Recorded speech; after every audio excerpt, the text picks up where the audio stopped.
বিরামহীন ডাকডুল, শঙ্খ আর উলধ্বনি, বাদ্যের তালে নাচের ছন্দ, পুরোপুরি উৎসবমুখর পরিবেশ।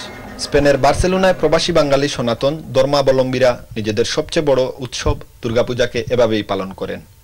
অ্যাসোসিয়েশন পূজা দে ফিয়েস্তা কালচারালস বাঙালি সংগঠনের উদ্যোগে গত 13 থেকে 17 অক্টোবর 5 দিনব্যাপী স্থানীয় আপিপ হলে অনুষ্ঠিত এ দুর্গাপূজায় দেবীর আশীর্বাদে ধন্য হয়ে সুন্দর জীবনযাপনের প্রত্যয়ে সমবেত হন সনাতন ধর্মাবলম্বীরা।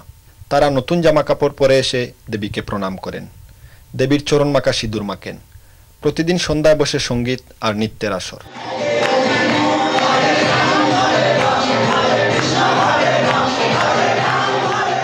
আমরা বার্সেলোনা পূজা কমিটির পক্ষ থেকে পূজায় আগত সর্বস্তরের সবাইকে শারদীয় শুভেচ্ছা জানাচ্ছি।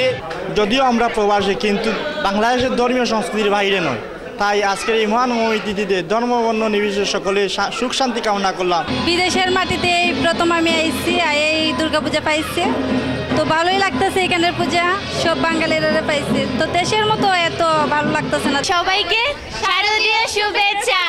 প্রতিদিন পূজা শেষে সমবেতদের মাঝে প্রসাদ বিতরণ করা হয়। এদিকে ভারতীয় মহিলা সংগঠন অ্যাসোসিয়েশন দে মুখেরেস এর উদ্যোগে গত 16 অক্টোবর অষ্টমী পূজা ঘরোয়া পরিবেশে পালন করা হয়।